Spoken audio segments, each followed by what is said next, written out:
जय हिंद दोस्तों, मैं हूं गुलशन पांडे और क्राइम वॉल्ट में आपका स्वागत करता हूं। क्राइम वॉल्ट एक ऐसा प्लेटफॉर्म है जहां जुर्म की दिल दहला देने वाली सच्ची कहानियां सुनेंगे। और ये कहानियां सुनाकर मैं आपको डराना बिल्कुल भी नहीं चाहता हूं। मैं चाहता हूं आप ज्यादा सावधान रहें ताकि अपना और अपनों का ख्याल रख सके, क्योंकि जुर्म कभी भी कहीं भी किसी भी रूप में जन्म ले सकता है।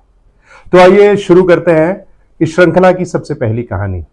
दोस्तों, इस कहानी से मेरा सीधा कनेक्शन भी है, क्योंकि क्राइम पेट्रोल एक ऐसा शो रहा जिसमें आपका प्यार और आशीर्वाद मुझे भरपूर मिला। और उसी क्राइम पेट्रोल में जो मैंने सबसे पहली कहानी शूट की थी, ये वही कहानी है जिसका नाम है बेंगलोर बीपीओ केस। तो चलिए कहानी की ओर चलते हैं।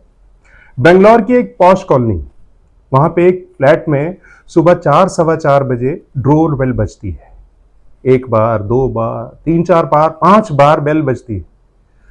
फ्लैट का ओनर दरवाजा खोलता है, नींद में ही दरवाजा खोलता है, बिना ये देखे कि कौन डोरबेल बजा रहा है।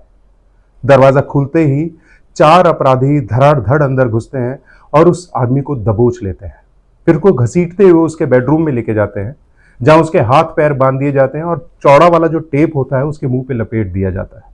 इस सभी उठापटक में उसकी वाइफ की आंख खुलती है, लेकिन इससे पहले कि वो चीखे चिल्लाए, मदद मांगे, एक अपराधी उस पर झपट जाता है, उसका मुंह बंद करता है, उसका मंगलसूत्र उतार लेता है, उसको भी टेप से लपेट दिया जाता है, उसके मुंह को, और उसके हाथ पैर भी बांध दिए जाते हैं।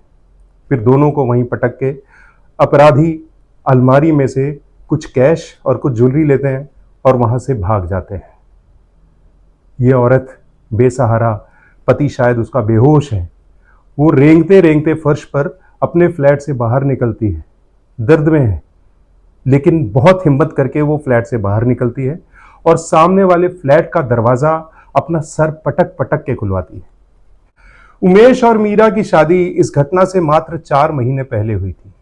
उमेश बेंगलोर की एक मशहूर आईटी कंपनी इन्फोसिस में जॉब करता था और 1 महीना पहले ही ये दोनों इस फ्लैट में शिफ्ट हुए थे। इस अटैक में उमेश की जान चली गई। मीरा ने पुलिस को बयान दिया। बेंगलोर पुलिस पूरी मुस्तैदी से इस केस की तफ्तीश में जुट गई। मीरा ने पुलिस को बताया कि 4 सवा 4 बजे सुबह डोरबेल बजती है। आंख उसकी भी खुली थी, लेकिन वो बहुत गहरी नींद में थी, तो उसके पति ने जाके दरवाज़ा खोला। उसके बाद वो फिर से सो गई।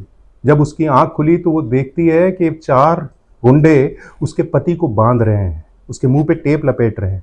इससे पहले कि वो चिल्लाती, एक गुंडा उस पर झपटा, उसका मुंह बंद कर दिया गया, उसका मंगलसूत्र उतारा गया, उसकी अलमारी से कैश और ज्वेलरी लेके वो लोग वहां से भाग गए। दोस्तों, पहली नज़र में पुलिस को यह घटना रॉबरी की जान पड़ती थी, इसलिए पुलिस ने मीरा से पूछा कि क्या वो चारों एक दूसरे को नाम लेके बुला रहे थे। तो मीरा ने बताया नाम तो शायद उसने नहीं सुना, लेकिन वो चारों कन्नड़ में बात कर रहे थे। तो पुलिस के पास अब एक क्लू था कि ये गैंग बेंगलोर या उसके आसपास का कोई लूटमार का गैंग हो सकता है। तो पुलिस ने बेंगलोर के सभी हिस्ट्री शीटर्स जो लूटमार के लिए बदनाम थे, सबकी फाइल्स निकाली और मीरा को शिनाख्त करने के लिए पुलिस स्टेशन बुलाया। करीब 100 से ज़्यादा अपराधियों की फ़ोटो मीरा को दिखाई गई, लेकिन मीरा ने किसी को भी नहीं पहचाना, किसी की शिनाख्त नहीं कर पाई, क्योंकि उनमें से शायद कोई भी उसके फ्लैट में वो वारदात के टाइम मौजूद नहीं था। पुलिस को एक शक और भी था। पुलिस जब घर की जांच कर रही थी तो उसको ऐसा महसूस हुआ कि ये शायद चोरी नहीं, चोरी का नाटक किया गया है, क्योंकि फ्लैट में सिर्फ 2 लोग रहते थे। दोनों के हाथ पैर बांध दिए गए थे, मुंह पर टेप लपेट दी गई थी। अगर ये कोई पेशेवर अपराधी होते तो पूरे घर की रेकी करके, पूरे घर को स्कैन करके हर कीमती चीज वहां से ले जा सकते थे। जिन्होंने ऐसा नहीं किया, बस एक मंगलसूत्र, 2 मोबाइल, इयररिंग्स और 4,000 रुपए कैश जो अलमारी में था वो लेकर वो लोग वहां से भागे। पुलिस को इस केस में दुश्मनी का एंगल भी नजर आ रहा था। यह भी हो सकता था कि मारना कोई मीरा को चाहता हो, लेकिन गलती से उमेश मर गया हो। पुलिस के लिए सारे एंगल खुले थे। तो पुलिस ने उमेश की दुश्मनी या लव अफेयर वाला एंगल चेक करने के लिए उसके ऑफिस में पूछताछ की, जहां उन्हें पता चला कि उमेश का किसी से कोई ना तो दुश्मनी है, ना तो कोई अफेयर है। लेकिन पुलिस गहराई से जांच करना चाहती थी, इसलिए एक टीम तमिलनाडु के शहर इरोड में भेजी गई। इरोड वो शहर है जहाँ के ये उमेश और मीरा रहने वाले थे। वहाँ उमेश के एक बचपन के दोस्त ने पुलिस को बताया कि उमेश ये शादी करना ही नहीं चाहता था। वो आगे पढ़ना चाहता था, हायर एजुकेशन के लिए जाना चाहता था, लेकिन क्योंकि उसके पिता बहुत डोमिनेटिंग थे तो उनकी जिद के आगे उमेश की एक भी ना चली और उसे ये शादी करनी पड़ी। इतनी जानकारी पुलिस के लिए काफी थी। खैर, पुलिस ने मीरा के बैकग्राउंड को चेक करने की भी कोशिश की। पुलिस की एक टीम एक बार फिर से इरौड गई। इस बार मीरा का बैकग्राउंड चेक करने के लिए गई तो वहां पुलिस को पता चला कि शादी से पहले मीरा का कुमार नाम के एक नौजवान के साथ लव अफेयर था और इस कुमार ने मीरा और उमेश की शादी के बाद आत्महत्या करने की कोशिश भी की थी। जैसे तैसे उसे हॉस्पिटल ले जाकर बचाया गया और उस वक्त मीरा भी हॉस्पिटल में कुमार से मिलने आई थी। ये पुलिस के लिए अंधेरे में एक रोशनी की बहुत बड़ी किरण का काम कर गई।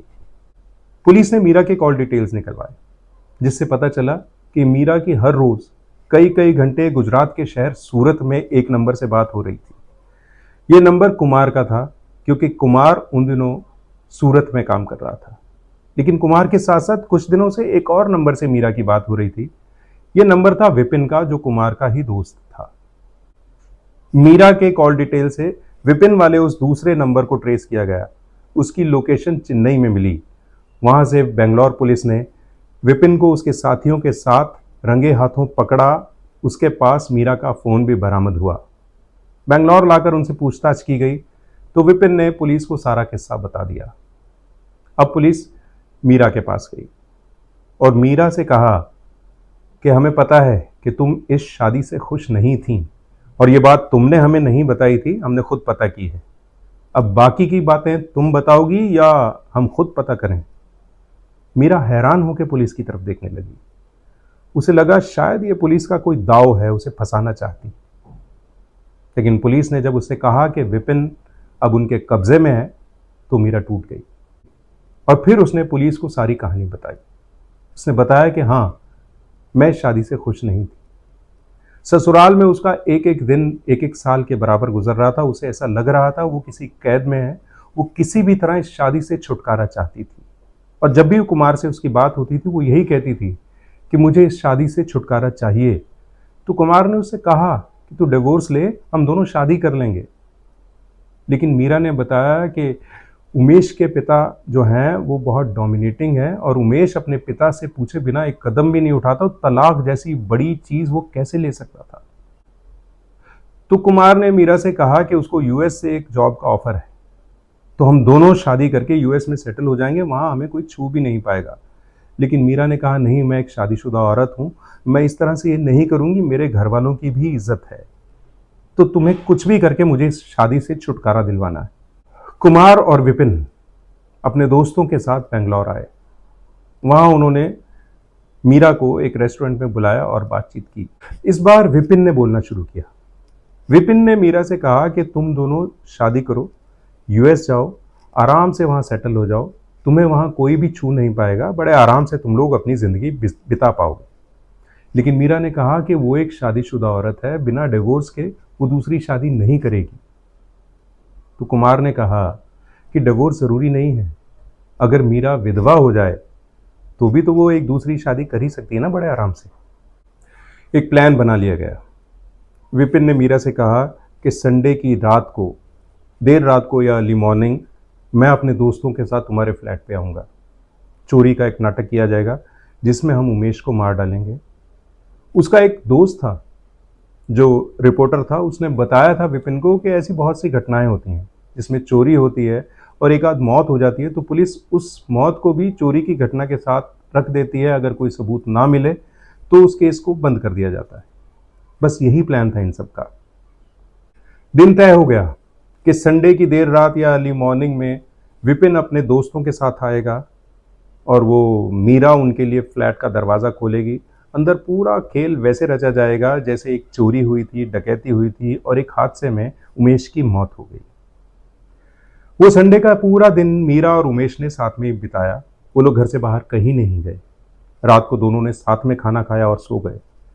लेकिन मीरा कोई चांस लेना नहीं चाहती थी, इसलिए उसने उमेश के खाने में नींद की गोलियां हैवी डोज मिला दिया, जिससे कि उमेश निढाल होकर बेसुधी से सो जाए और अगर कुछ शोर शराबा हो और वो उठ भी जाए तो उसमें इतनी जान ना रहे कि उनका मुकाबला कर सके। सुबह 4:15 के करीब डोरबेल बजी। मीरा ने दरवाज़ा खोला, चारों को जल्दी से अंदर बुलाया और उमेश को देखकर विपिन उसका गला दबाने लगा। मीरा ने उसे रोका नहीं, गला दबाएगा तो उसके गले पे उंगलियों के निशान आ जाएंगे। तो उसने कहा इसके हाथ पैर बांधो और इसके मुंह पे टेप लगाओ, नाक भी दबा देना ताकि इसको सांस ना आए और सफोकेशन में उसकी मौत हो। उसके बाद मीरा ने अपना मंगलसूत्र उतार के दिया और बोला कि अलमारी में कैश और इयररिंग्स वगैरह पड़े हैं वो भी लो और मेरे ये दोनों मोबाइल भी लो और मेरे भी हाथ पैर बांध के मेरे मुंह पे टेप लगा लपेट के मुझे यहाँ पे छोड़ो और तुम लोग निकलो जल्दी से। प्लान के मुताबिक सब कुछ ठीक हुआ। मीरा रेंगते हुए, जैसे मैंने बताया था, वो गई, पड़ोसियों का दरवाज़ा खटखटाया। दोस्तों, कुमार इस घटना के बाद फरार हो गया। मीरा जेल की सलाखों के पीछे अपनी ज़िंदगी बिता रही। जो शादी के बंधन को एक कैद समझ रही थी, उसे नहीं पता था कि उसकी बेवकूफ़ी, उसकी ये खौफनाक चाल उसे ज़िंदगी भर के लिए जेल की काल कोठरी में बंद कर देगी। ये अपराध रुक भी सकता था अगर उमेश के पापा ऐसे डोमिनेटिंग नेचर के ना होते, अगर उमेश के पापा उसके पढ़ाई के सपने को तोड़कर उसको शादी के बंधन में ना बांध देते और मीरा के घर वाले अगर मीरा के प्यार को समझ पाते और उस लड़के से मीरा की शादी कर देते तो बहुत सारी जिंदगियां बर्बाद होने से बच जाती। दोस्तों, इसी तरह की कहानियां सुनने के लिए मेरे साथ जुड़े रहिए। मेरे चैनल को सब्सक्राइब कीजिए, लाइक कीजिए, शेयर कीजिए और अपने बहुमूल्य कमेंट्स ज़रूर दीजिएगा। और इस चैनल पर हर सुराग जुर्म की कहानी सुनाता रहेगा। देखते रहिए क्राइम वॉल्ट। जय हिंद।